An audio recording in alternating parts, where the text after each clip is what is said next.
السلام علیکم۔ اردو جہان میں آپ سب کو خوش آمدید۔ ویڈیو شروع کرنے سے پہلے آپ سب سے گزارش ہے کہ ہمارے چینل کو لائک، شیئر اور سبسکرائب کریں تاکہ آپ ہمارے ساتھ جڑے رہیں۔ تو ہماری آج کی کہانی ہے تابوت سے نکلنے والی تختی پر سزائے موت کا حکم۔ جو بھی میرے مقبرے میں داخل ہوگا یا میری کسی شے کو ہاتھ لگائے گا، موت اس پر عقاب بن کر جھپٹ پڑے گی۔ یہ بددعا مصر کے ایک فرعون توتنخ آمن کے مقبرے سے ایک تختی کی شکل میں لکھی ہوئی نکلی تھی۔ مصر کے اہرام اور قدیم مقبرے ایک سائنسی، تاریخی یا کچھ اور قسم کا کہہ لیجئے بہت بڑا راز ہیں جو ابھی تک کھل نہیں سکا۔ ان کی تعمیر کا انداز ان کے مخروط کے زاویے پراسرار جہتوں کی طرف اشارہ کرتے ہیں اور مجسمے رمز ہیں۔ باقی باتوں کو چھوڑیے، ان کی تعمیر کا معمہ ابھی تک حل نہیں ہو سکا کہ آخر یہ کیسے بنائے گئے۔ اتنی بڑی عمارت بنانے کے لیے جو مشینری چاہیے وہ کہاں سے آئی، اس کا ذکر نہیں ملتا۔ اتنے بڑے بڑے پتھر اتنی بلندی تک پہنچانے کے لیے تو اس ترقی یافتہ مشینی دور میں بھی کوئی کل موجود نہیں۔ توتنخ آمن کو فرعونِ مصر میں ایک ممتاز مقام حاصل تھا۔ اس کا مقبرہ کنگز ویلی نامی قبرستان میں واقع ہے، جو قاہرہ سے کوئی 150 میل دور لکسر کے پاس واقع ہے۔ اس مقبرے کو تلاش کرنے کا فیصلہ انگلینڈ کے مشہور ماہر سر برج ٹاوان نے کیا تھا۔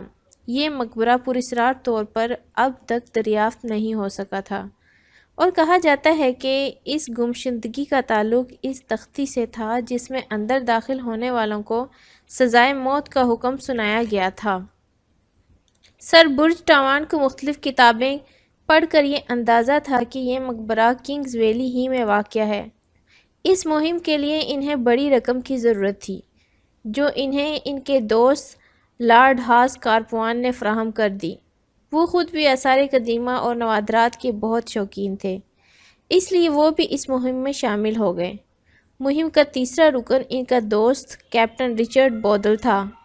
مہم کا آغاز 1911 میں ہوا۔ لندن سے یہ لوگ بحری جہاز کے ذریعے مصر کی بندرگاہ سکندریہ پہنچے اور وہاں سے قاہرہ جانے کی ٹرین پکڑی۔ قاہرہ میں انہوں نے حکومت سے مہم شروع کرنے کا اجازت نامہ حاصل کیا، اور قاہرہ ہی میں سر برج ٹاوان کے مصری دوست اور مشہور عالم حلیم بے مہم کے چوتھے رکن بن گئے۔ اب اس 4 رکنی ٹیم کی منزل لکسر تھی۔ کنگز ویلی میں پہاڑ ایسی کوئی نشانی نہیں ظاہر کرتے جس سے اندازہ ہو سکے کہ یہاں کوئی مقبرہ ہو سکتا ہے۔ پھر بھی کھدائی کرنے والے اب تک 20 مقبرے دریافت کر چکے تھے، لیکن توتنخ آمن کے مقبرے کی تلاش سب سے مشکل ثابت ہوئی۔ مہم کئی مہینے جاری رہی، لیکن مقبرے کا کچھ پتہ نہ چلا۔ سردی کا موسم شروع ہو چکا تھا، اور عین ان دنوں میں جب مہم کے ارکان مایوس ہو کر واپسی کی تیاریاں کر رہے تھے، انہیں خوشخبری ملی کہ یقینی طور پر ایک غیر متوقع مقام پر مقبرے کا سراغ مل گیا ہے۔ حکومت کو اطلاع دینے سے قبل لارڈ کارپوان نے وہاں سے بہت سے قیمتی نوادرات اڑا لیے۔ یہی حال سر برج ٹاوان اور حلیم بے کا تھا۔ ان کا خیال تھا کہ وہ اب دنیا کے دولت مند ترین افراد میں شامل ہو جائیں گے۔ البتہ کیپٹن رچرڈ بودل کو نوادرات سے کوئی غرض نہیں تھی۔ پہلا سانحہ اس دن ہوا جب سرکاری محکمہ آثار قدیمہ کے 3 ارکان ان کے پاس پہنچے۔